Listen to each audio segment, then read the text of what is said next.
blessings, name them one by one. Utashanga what the Lord has done. He has done for you.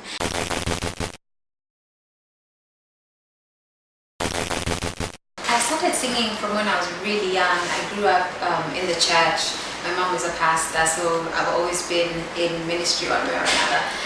We sang a lot at home. They taught us hymns. We sang them in Kambua, in Swahili, in English. My father loved music. He played the guitar. So I started singing from when I was really young. But then later on, I realized that my love for music was more than just a hobby. I wanted to make a career, a living out of it. So I sang a lot in high school, and by the time I was finishing high school, I really, really wanted to study music. The only task I had was convincing my parents that it is possible for me to go study music and make something out of it. But eventually I did. It took me about 2 years to do that, but I convinced them and got their support when studying music, and I guess the rest is history. I write. You can check out my blog. It's called Reflections of an African Girl. I also act. I started acting with Heartstrings Ensemble many years ago. I recently appeared in a production called a movie called Marikiti Women. So those are some of the things I do on the side. I also host a show on TV.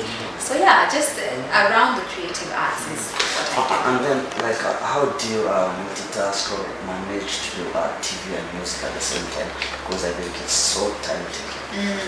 It's really a very delicate and tricky balance, because there's times when I have felt that the TV is overtaking my music, and right now I'm actually trying to play catch up, because music is what I'm most passionate about, is what I started with.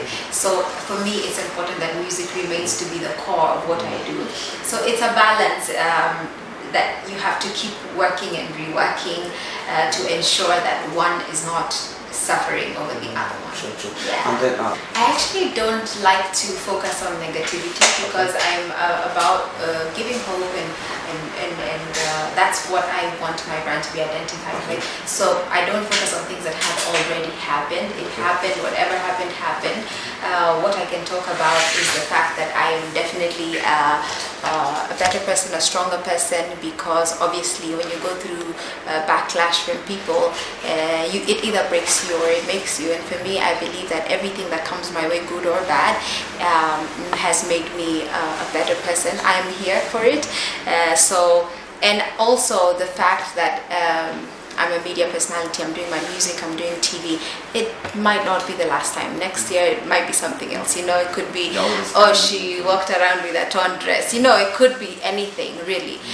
So no, I wouldn't talk about that issue in particular. What I would say is that I've learned to take everything as it comes and to grow from it and to keep pushing on. Yeah, you're very right. The cyberbullying has become really big in Kenya and across the world, honestly, and the effects of it are so big. First of all, I think when you're cyberbullying someone, you might think, oh, there's no harm in doing it. And to be honest, when I think back, there's probably been times when I have cyberbullied and not realized that's what I was doing. Because you see someone on TV singing or dancing and you make fun of them because everybody's making fun of it, and we laugh about it, and you forget that that person is not just a thing on TV. They are an actual human being who will go home and read that message. So I'm learning, and I encourage people to be sensitive to one another and to not project their anger. Because what I feel is that people are dealing with so many issues and they're projecting their anger on other people. And on the flip side, anyone who's on the receiving end of that kind of heat and hatred and whatever, I'd say be strong, be courageous, know who you are. I'm a Christian, I'm a believer. I know who I am in God. I know who He says I am. So even if you tell me I'm the worst person that ever lived, it doesn't change, because I know ultimately who God has said I am and why I'm here and why I'm doing what I'm doing. And also just remember that social media is not a reflection of reality, so the same people who are attacking you today will be praising you tomorrow. It's the same thing as, allow me to use Jesus Christ. He was the Son of God. He walked here on earth.